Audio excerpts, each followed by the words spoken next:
All right, as promised, I'm going to break down Jack Della Maddalena's striking mechanics. We're going to cover how he produces power through the spinal engine, trunk rotation through his pelvis, rib cage, and positioning of his skull, and then how he leverages max elastic recoil. I'm going to show you after that how to train these exact qualities yourself using specific exercises and drills that build the same prerequisite qualities that Jack uses in the cage. So the first thing we can learn about JDM striking mechanics is how he whips his punches with maximum rotation and more of an elastic strategy rather than simply relying on pure muscle-based acceleration. He rotates and launches his strikes when he's throwing punches, more similar to the way a baseball player or javelin thrower would project their limbs, using more elastic recoil and rotation to follow through. A lot of people try to coach this and say that they're doing this or cultivate this in their training, but very few people do it quite as well in MMA as JDM. So more so than trying to rely on a sustained muscular contraction, you'll notice what he's doing is actually whipping through punches. And this looks nothing like grappling or performing a bench press. And we'll explain in detail in a second. So the first thing you want to look at to see if someone can rotate maximally very effectively is if their head and skull stays on target while the rib cage and pelvis rotate and disassociate underneath them. So watch how Jack actually throws these combinations. His shoulders completely twist and rotate under him, but his head stays on target in the same spot. He actually gets almost a full 180-degree turn here. You'll notice the shoulders are here, rib cage is underneath him, pelvis rotated here. They're all kind of rotating with one another. And then as he progresses into the next strike, boom, he gets almost an entire rotation all the way through with that, as well as the pelvis coming with him.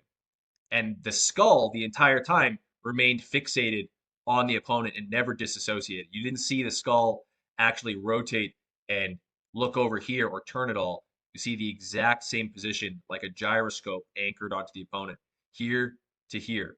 This is a small detail, but it actually really matters when it comes to being able to create maximum rotation and not inhibit yourself. This happens for a few reasons, but a lot of fighters don't have this, and I'm going to give you some examples of what trouble this can get you into. But mechanically, when it comes to power development, if you do not have the ability to separate your shoulders and your hips very well, what'll happen is intuitively, in order to keep your eyes on your opponent, you'll actually limit the amount of thoracic rotation and release through the limb that you get. So you'll actually cut your range of motion short simply so you don't turn your head or look away or lose some of your peripherals. Some people do the opposite. They fully commit without this, but then they lose something in terms of vision, and this can get you into some tactical trouble. So here's an example of Josh Emmett throwing a right hand. We'll see him actually throw with some rotation. And as he releases the limb, he rotates through, relying on a little more side bend, and keeps his eyes on target. And what happens is because the skull remains on target while he disassociates, not quite as well as JDM, but has a little bit more here, he's able to see, respond, react, and pull out of the way immediately as soon as he saw any twitch from Stevens here. You'll see here as he jumps in, utilizes a bit more of a different strategy to create propulsion as he kind of hops in explosively. But as he throws an overhand, his head actually has to side bend and go along with his torso. And this removes his vision. Reflexively, what I think he's trained is to keep his guard up immediately afterwards. But you'll see he gets countered and thrown, and he's not able to see it. It just whiffs by him. His reaction is actually way slower, partly due to his commitment, but also because here he can't even see what's going on. The fact that Stevens whiffs here is luck on Emmett's part, because Emmett is not in position to respond, and certainly not in a position where he can actually recoil and recycle the other limb to create combination punches like JDM does, which we'll get to in a second. But he actually just responds here a full second too late and is lucky he doesn't get clipped. Then here's where things get bad. He throws the right hand again. Head is now not able to see the peripheral end on Stevens' lead hand. And as he tries to regain himself and composure, he has to respond reflexively, unable to see again here, responding too late, and gets clipped and dropped here. Not great stuff. What you want to avoid is not being able to see what's happening in the split second when the other person's responding. Here we have JDM utilizing his skull position to keep his eyes on target and find where the openings are, and continuously recoil as well, not losing his ability to follow up with more strikes. We're going to go over exactly how he creates the recoil between each limb properly itself in a second, but this is just really good to soak in and realize that you're able to find openings a lot better if you can utilize your eyes and you don't rely on just hoping the other person doesn't respond. This type of reaction is only possible if you're constantly aware and your nervous system is taking in information as soon as possible when there's a response from the opponent, which is only possible when your eyes can see what's going on. If you cannot do this, where you actually rotate through, that type of disassociation, instead rotating in chunks like Josh Emmett does, what you're just going to do is you're going to lose visual precision, recoil potential, and the timing with the strikes. And so here we can cover exactly how Jack actually creates elastic recoil with that disassociation ability that he has. So what happens is he rotates first through the pelvis, follows through with the rib cage and shoulders, and then the limb behind it.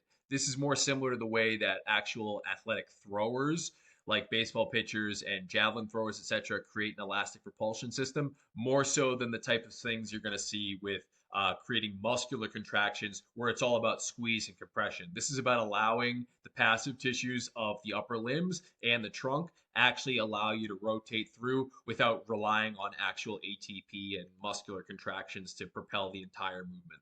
Okay, so the movement starts like this. First thing that happens is his lead leg hip actually rotates through, and then behind it is his shoulder.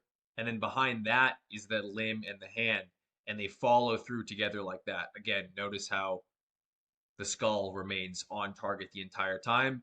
No disassociation. He's never turning or limited by turning this way over here. Just really, really important to emphasize that one more time. But the actual pelvis has rotated around and the spine came through it, and then the limb came after that. It's kind of like a cart where there's three segments. So if you consider the pelvis and the hips to be the front of the train, that's going to pull with a rubber band the center of the train, which is like your rib cage and your trunk itself. And then the back of the train, the last cart that's being pulled by a rubber band, is actually the fist, the arm, and the shoulder girdle. A lot of people do try to cultivate this, but they don't maximize it too much. And again, if you lack actual mobility in the thoracic spine, you'll cut yourself short and you won't get nearly as much. And what naturally ends up happening is you try pushing punches and you'll see people not move through the trunk, but their hand comes forward, which is actually their chest muscle contracting and shortening in order to create that movement rather than it naturally happening like a whip because this hand's being left behind. You feel a stretch reflex project the limb into the target. So let's watch Jack actually do this one more time. Beautiful stuff. This is really what we want to cultivate. This also feeds into some aspects of his fight strategy that give him further advantages because he has this ability. So one of them is the fact that he can limb cycle over and over again and repeat combinations. When we look at him here again, he can actually cycle through back and forth with maximum power, speed, and effortless striking ability because of the elastic recoil that he uses over and over again. Never losing sight of the target because of his skull position, allowing him to select targets as he repeats and recycles back and forth from his left and right side. Again, the first strike loads the second strike loads the rebound to the third. That's what limb cycling is, and he utilizes that elastic recoil sequencing to repeatedly launch limbs into the targets over and over without needing to rest, reset. He can choose his targets because his vision acuity is there, because the skull is in the right position, and he never needs to reset because he's falling out of position. It's low cost, high speed, and it creates maximum output with minimal effort as long as the rotation is complete. From a tactical standpoint, this matters a lot because when Jack throws combinations like this, he often pressures his opponents into the cage, which limits their exit paths, and utilizing circular strikes becomes more viable because you also cut off their exit paths and they're easier to land because they can't move backwards. So his mechanical style feeds directly into his strategic identity as a fighter as well. Here's an example of what can happen when you do not rotate and keep your eyes on the target.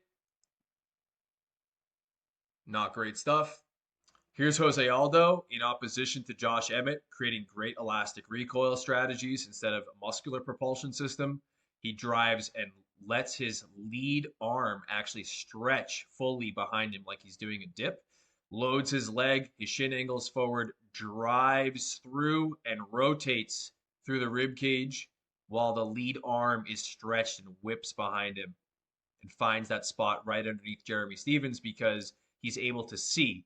Again, the skull staying right on target, eyes on target as he throws here, touching him, and he can see with his eyes directly where he needs to target and what the opening is. immediately seizes the opportunity, and I'm pretty sure he finishes Stevens after this as well. Here's an example of pressing someone to the cage by keeping your eyes on target and limb cycling. McGregor's stance is corrupted. He can't rotate and commit to combination punching, but Dustin Porier repeatedly rotating all the way through, landing with authority, and he's able to keep his eyes on target and find the holes. You'll see through each strike here, he's actually able to change things up. He lands, notices a slip, he actually changes and repositions because his eyes are there. He can see and feel that he's shelled up and crouched, so he switches to an uppercut, then switches to a hook because his eyes are there. This is a really good shot here. After he lands, he feels that being blocked. Eyes are still there on target. Throws, reloads, elastic recoil up through the shoulder, through the center, and then notices immediately the repositioning as he was throwing the uppercut that no longer is there. And so he repositions to a lead hook instead. Great shot selection, and this is all facilitated through good mechanics and keeping his eyes on target. Another detail in here that's worth noting is just look at how as he throws, he actually brings up and notices the counter strike being loaded and coming, tries to roll through his shoulder. He still lands, but he does seek some defense here. Not possible if, like Josh Emmett, you just can't see. Your eyes are really, really important and might save you. But ultimately, Porier is able to get this finish here because he's able to actually rotate, keep up recycling elastic pressure with hard strikes and a combination that doesn't end because he's out of position. Porier actually does this a lot, so you'll see the same thing here. Eyes on target, constantly recycling through, looking for openings, and able to recycle through shots repeatedly over and over and over again. This is only a small fraction of what we have to break down and say about JDM and punching mechanics as well as mechanics in general. So what we're going to do is just simply give you something to digest and watch some highlight combination work from JDM to absorb some of the concepts we've covered here. And when it's complete, I'll send you the full breakdown of elastic recoil and exercises on how to train this stuff when the project is complete. If you like this, just please engage, repost, bookmark, send it to your friends, whatever, and I'll send this to you directly as soon as it's complete next week.